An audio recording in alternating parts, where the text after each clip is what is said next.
Hi, this is Joe and Lynn Land. Welcome to Charleston, South Carolina, and our home. We love this area. We are Southerners at heart, and this is a place for Southern hospitality and Southern charm. We've raised 3 daughters in this city, and it's just a great place for children to grow up. Charleston, South Carolina is an old historic seaport. It has wonderful architecture, very similar to what you might see in London. A lot of cobblestone streets, beautiful old churches built back in the 1800s. We have the St. Michael's Church and St. Philip's Church and, the old East Bay Trading. It's just a gorgeous old seaport. We were raised by wonderful parents. We both had great childhoods, and we were very fortunate.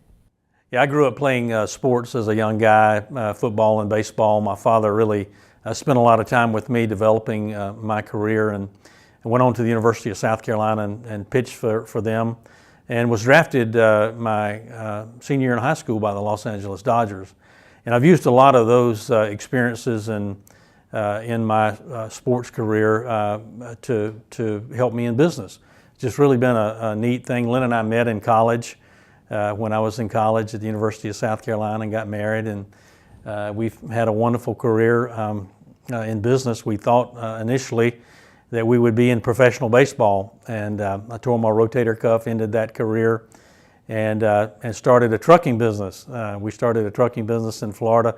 It's amazing how that worked. Lynn and I have always had a dream, and that I think that's what drives us. But we had a dream after the baseball was over to do something else significant in our life, and so we started a trucking company in Florida. Now, bear in mind, we were so broke we couldn't pay attention. We didn't have any money.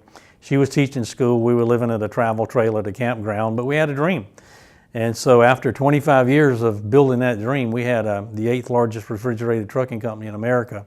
We did about $160 million in sales annually, had about 2,000 employees and 1,500 trucks. It was just an amazing blessing, and we were able to help people all along the way with that business. And we certainly reaped a lot of rewards and sold that business in '94 and ended up investing in other things. But what I like about Qivana so much is I look at my business career and I look at the significance that Qivana can do in an individual's life, not only from health and wellness, but from income diversification. Now think about this.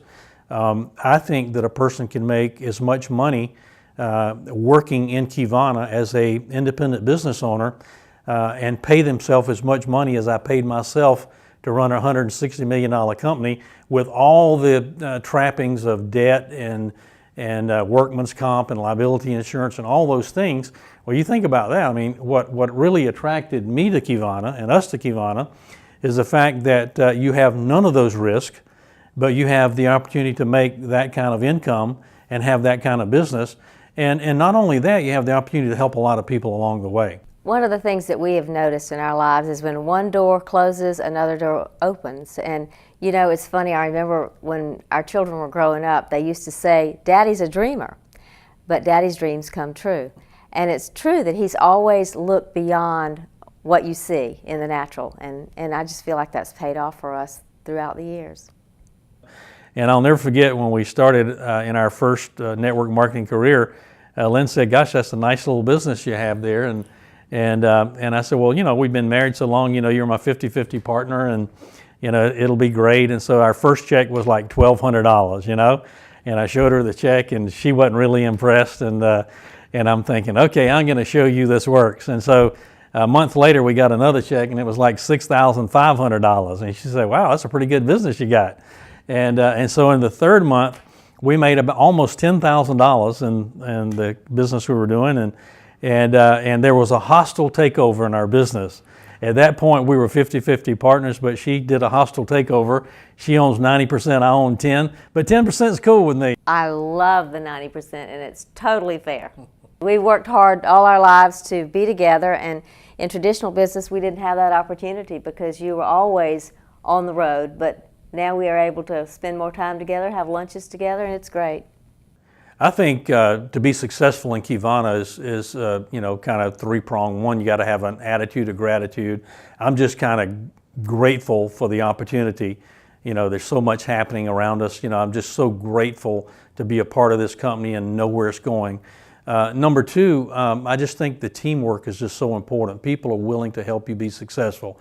Unlike any traditional business, you get involved in corporate America, everybody's fighting for the next rung on the ladder. Hey, we just want to help you be successful, because when we help you be successful, we can have success in Qivana.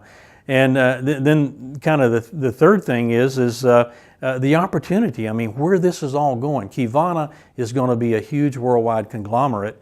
And you just need to see right now where this is going and jump on the team and be a part of it. Procrastination is a thief of dreams, and a lot of people procrastinate and miss the opportunities. So don't miss. Be a part of our team.